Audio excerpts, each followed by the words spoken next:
मित्रांनो, जर तुमच्या घरात कुणी शासकीय कर्मचारी असेल किंवा निवृत्ती वेतनधारक असेल तर आजची माहिती शेवटपर्यंत नक्की बघा, कारण महाराष्ट्र शासनाने असा एक जी.आर. काढला आहे ज्यामुळे आता शासकीय कर्मचाऱ्यांच्या अविवाहित, घटस्फोटित किंवा विधवा मुलीला आयुष्यभर कुटुंब निवृत्ती वेतन मिळू शकतं। होय मित्रांनो, पूर्वी 24 वर्षानंतर पेन्शन बंद होत होती, पण आता नियम बदललेले आहेत। फक्त एवढंच नाही, जर कुटुंबात मानसिक दुर्बलता असलेले किंवा दिव्यांग अपत्य असेल तर त्यांच्यासाठीही मोठ्या तरतुदी करण्यात आलेल्या आहेत। मात्र यामध्ये काही अटी आहेत, कागदपत्र आहेत आणि कोणत्या लोकांना याचा लाभ मिळणार ते पाहण्यासाठी तुम्हाला हा व्हिडिओ शेवटपर्यंत पाहायचा आहे, कारण एका चुकीमुळे तुमचं हजारो रुपयांचं कुटुंब निवृत्ती वेतन कायमचं बंद होऊ शकतं। नमस्कार मित्रांनो, मी प्रतिभा, तुम्ही पाहत आहात महासरकारी योजना। आज आपण महाराष्ट्र शासनाच्या वित्त विभागाने 7 जानेवारी 2025 रोजी काढलेल्या अत्यंत महत्त्वाच्या शासन परिपत्रकाची संपूर्ण माहिती जाणून घेणार आहोत।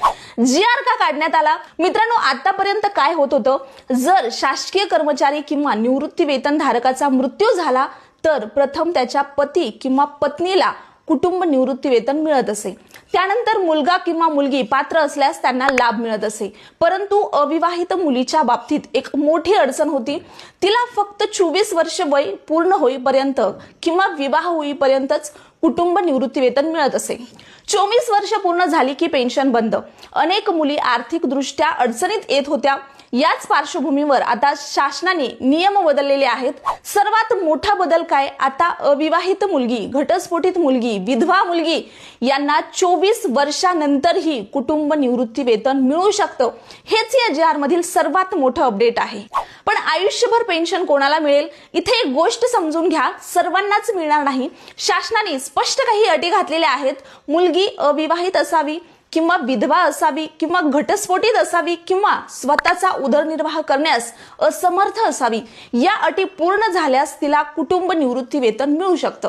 पेन्शन कधीपर्यंत मिळेल हा प्रश्न अनेकांना पडणार आहे। मित्रांनो, ही पेन्शन कायमस्वरूपी असली तरी काही घटना घडल्यास बंद होईल। उदाहरणार्थ, जर मुलीने विवाह केला किंवा पुनर्विवाह केला किंवा स्वतःची उपजीविका सुरू केली तर पेन्शन बंद होईल।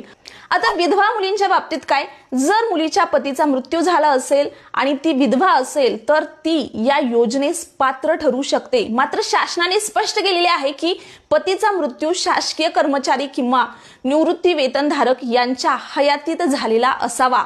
आता घटस्फोटित मुलींबाबत सामान्यपणे लोकांना वाटतं की घटस्फोट झाला की लगेच लाभ मिळेल, पण शासनाने काही अटी घातल्या आहेत।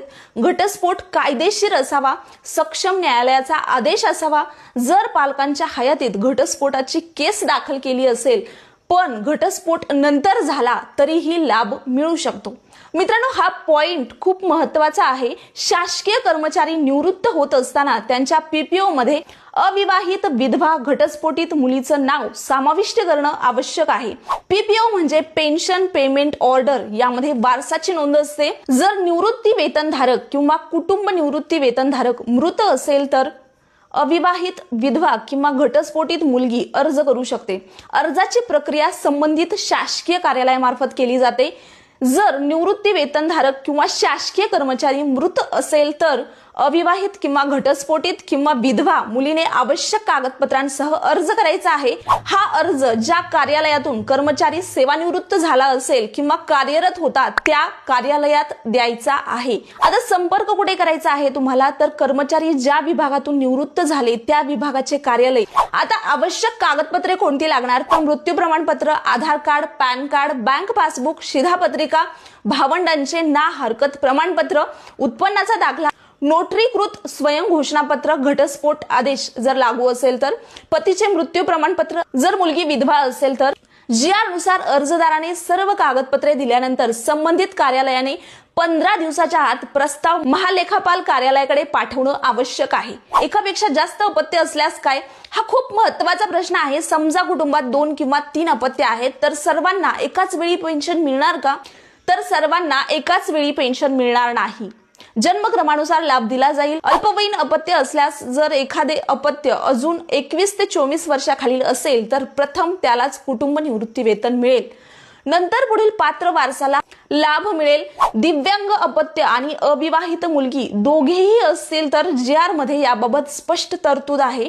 जर कुटुंबात मानसिक दुर्बलता असलेले, मनोविकृत असलेले किंवा शारीरिक दृष्ट्या दिव्यांग अपत्य असेल तर त्यांच्याबरोबर अविवाहित किंवा विधवा मुलगी असेल तर प्रथम प्राधान्य दिव्यांग अपत्याला दिले जाईल. एकापेक्षा जास्त दिव्यांग अपत्य असल्यास काय तर अशा वेळी जन्मक्रमानुसार लाभ दिला जाईल. मोठ्या अपत्याला प्रथम लाभ दिला जाईल, नंतर पुढच्या अपत्याला लाभ दिला जाईल. एकापेक्षा जास्त अविवाहित किंवा विधवा मुली असल्यास यासाठीही जन्मक्रम लागू राहील. मोठ्या मुलीला प्रथम प्राधान्य, ती अपात्र झाल्यावर पुढील मुलीला लाभ मिळेल. उत्पन्नाची अट काय आहे? ही अट सर्वात महत्वाची आहे. मुलीचे एकूण कौटुंबिक मासिक उत्पन्न हे 7,500 प्लस महागाई भत्ता यापेक्षा जास्त नसावे. त्यासाठी तहसीलदार किंवा जिल्हाधिकाऱ्याचा उत्पन्नाचा दाखला त्या ठिकाणी आवश्यक आहे. स्वयं घोषणापत्र का आवश्यक आहे? मुलीने स्वतः पालकांवर अवलंबून असल्याचे, पुनर्विवाह न केल्याचे, उपजीविका सुरू नसल्याचे नोटरीकृत स्वयं घोषणापत्र द्यावे लागेल. दरवर्षी कोणती कागदपत्र द्यावी लागतील तर पेन्शन सुरू झाल्यानंतर ही प्रक्रिया संपत नाही. दरवर्षी नोव्हेंबर अखेर तुम्हाला उत्पन्नाचा दाखला, हयातीचा दाखला सादर करावा लागेल.